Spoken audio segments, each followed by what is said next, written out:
मैंने बोला कि भाई रहने दो, फिर भी हरीफाई में चढ़े। इधर से ये और वो भी दोनों स्पीड से चला रहे गाड़ी। अभी देखो तुम, अभी गाड़ी कैसे चलती है वो तुमको पता चलेगा। हाँ, अभी ये खींच के बैठा है गाड़ी। सब दोस्त लोग मिलके जा रहे हैं और अभी पहुंचेंगे। बाद में मिलते हैं आगे। अभी क्या होगा क्या नहीं मालूम नहीं, आगे का आगे अगले वीडियो में।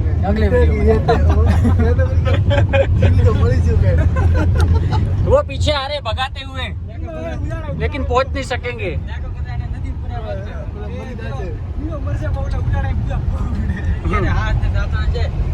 ये आराम से ले, आराम से ले। वो पीछे रह गए। वो आ रही उनकी धूल मिट्टी उड़ाती हुई गाड़ी।